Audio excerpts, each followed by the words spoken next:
हरे कृष्णा। मैं ललिता प्राण गोविंद दास आज आप सब भक्तों के समक्ष प्रस्तुत हुआ हूँ। श्रील प्रभुपाद का एक छोटे से प्रचारक बनकर, क्योंकि सभी जानते हैं इस लॉकडाउन में हर कोई अपने अपने घर में है। और कई बार मैंने इतने वीडियो देखे फेसबुक पर कि हर कोई श्रील प्रभुपाद के और अपने गुरु महाराज के लिए यह सेवा कर रहा है प्रचार के माध्यम से। तो क्यों ना हम सभी इससे जुड़ जाएं। तो मैंने भी एक छोटी सी एक सीक्रेट शेयर करूँगा कि जो हम हमेशा भक्ति वृक्ष में जाते हैं, सत्संग में जाते हैं, इस्कॉन में अगर, तो वहाँ पर क्या गाते हैं? जय राधा माधव कुंज बिहारी, गोपी जन वल्लभ गिरवरधारी। तो हमेशा लेक्चर से पहले, कथा से पहले यह शुरू होता है। और यह शुरू कहाँ से हुआ, इसका आखिर सीक्रेट कहाँ पर है? तो वो मैंने कल ही सुना कि ये श्रील प्रभुपाद को जब गीता प्रेस वालों ने, हनुमान प्रसाद पोद्दार ने पहली बार इनविटेशन दिया 1971 में, तो प्रभुपाद वहाँ गए। तो उनके साथ कुछ शिष्य भी थे, तो कुछ गा रहे थे वो भी भजन।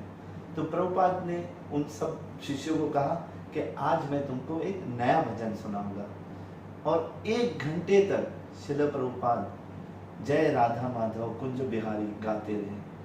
और तब से प्रभुपाद का ये नियम हो गया कि जब भी कोई लेक्चर देंगे, कोई भी प्रवचन करेंगे, तब वो जय राधा माधव गाते थे। और इसके पीछे का रहस्य क्या था?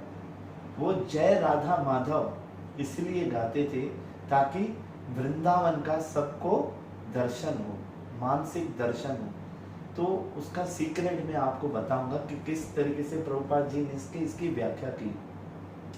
जय राधा माधव कुंज विहारी, मतलब जो राधा माधव हैं वो अपने महलों में नहीं मिलेंगे, वो कहाँ पर मिलेंगे? कुंज में, जैसे कि हम वृंदावन में जानते हैं। और कुंज क्या होता है? ये जो पेड़ होते हैं, तो वहाँ पर हमारी सिटी जैसे आज हम सूरत में हैं, तो इतनी बड़ी बड़ी हाई राइज बिल्डिंग है, तो वहाँ पर ये इतने ऊंचे पेड़ नहीं रहते। पेड़ कैसे रहते हैं? झुके हुए पेड़ रहते हैं। और वो पेड़ झुकते भी किसके लिए थे? भगवान श्री कृष्ण के चरण कमलों के दर्शन करने के लिए। और जब वो उनके चरण कमल के दर्शन करते थे तो वो नीचे झुक जाते थे, बैंड हो जाते थे। और वो जब ये बैंड होते थे तो नीचे क्या हो जाता था? एक हाउस जैसा बन जाता था। आज भी हम देखें तो वहां पर पेड़ सारे झुके हुए हैं, जैसे कि एक घर बना हुआ हो। और वो उस घर के नीचे फ्लोरिंग भी करते थे। और फ्लोरिंग भी किसकी? फ्लावर्स की, फूलों की वर्षा करते थे, ताकि जब भी राधा माधव यहाँ से हमारे ये कुंज विहार से गुजरे तो उनको फ्लोरिंग कौन सी मिले? फूलों की मिले। तो ऐसा भाव हम सभी भक्तों का होना चाहिए कि भगवान के लिए हमको भी कैसी फ्लोरिंग करनी चाहिए? पुष्प जैसी। तो हमेशा हम इतना तो नहीं कर सकते, लेकिन कम से कम मंदिरों को तो साफ कर सकते हैं। भगवान के अर्च वगैरह जो मंदिर हैं ये साक्षात, तो वहां पर बहुत ही नीट एंड क्लीन कर सकते हैं। तो जय राधा माधव कुंज विहारी, मतलब वो हमेशा कुंजों में विहार करते हैं, अपने घरों पे नहीं। तो इस तरीके से प्रभुपाद अपनी आंखें बंद करके उनके दर्शन करते। गोपी जन वल्लभ गिरवरधारी। अब गोपी जन वल्लभ, अब गोपियां कोई 1-2 नहीं, लाखों थी।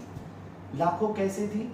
भगवान श्री रामचंद्र जब वन को निकले थे, वनवास हुआ था, तो जितने ऋषियों के उन्होंने दर्शन किए थे, तो वो दर्शन जो करते थे तो उन सभी ऋषियों की एक ही अभिलाषाएं होती थी कि हम भी गोपियां बन के आपके साथ अगले अवतार में आएंगे। तो इस तरीके से वो सारी गोपियां वहां पर प्रकट हुई थी।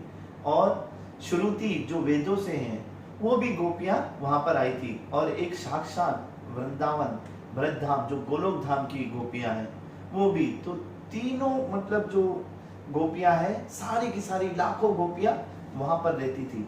और भगवान अपनी गोपियों से इतना प्रेम करते थे, इतना प्रेम करते थे कि उन पे संकट आया जब इंद्रदेव ने बादलों से बहुत 7 दिन 7 रातों के लिए वर्षा कर दी, तब इंद्रदेव ने जब ये वर्षा की तब भगवान ने क्या किया, इन्हीं गोपियों के लिए गिर मतलब गोवर्धन पर्वत उठा लिया, गिरवर धारी। और एक इतना सुंदर रियलाइजेशन है इसके पीछे।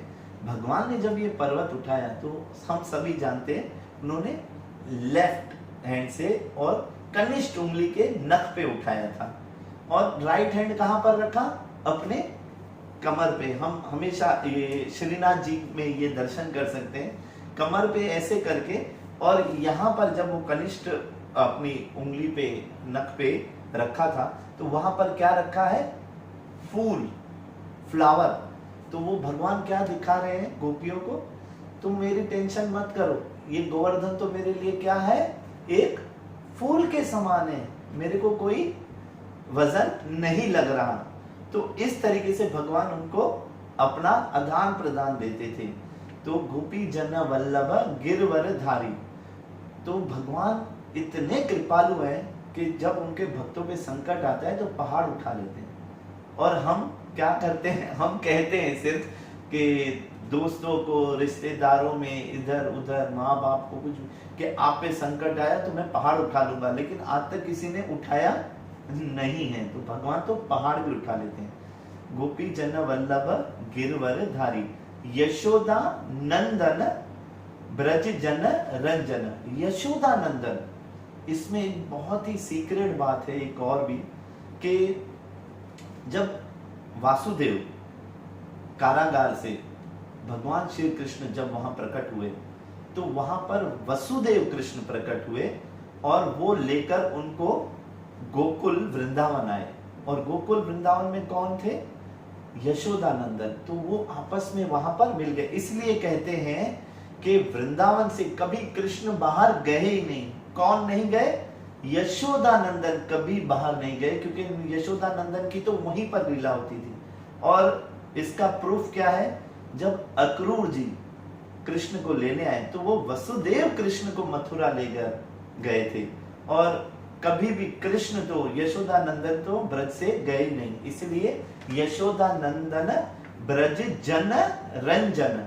ब्रज जन मतलब जो ब्रज की जनता है उनको वो क्या देते थे, प्लेजर, आनंद। हमेशा कृष्ण क्या करते थे, कभी मटकी तोड़ देते थे, कभी दही चुरा लेते थे, कभी माखन चुरा लेते थे, कभी गोपियों को परेशान कर देते थे, कभी चोटियां खींच देते थे, कभी बछड़े खोल दिया करते थे।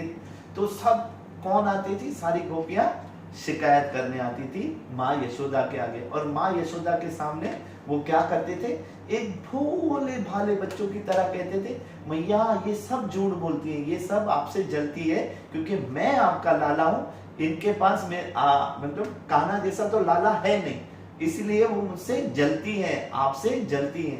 तो ऐसी लीलाएं करते थे, और इस लीलाओं से गोपियों को बड़ा आनंद आता था। तो वो सबको आनंद प्रदान करते थे।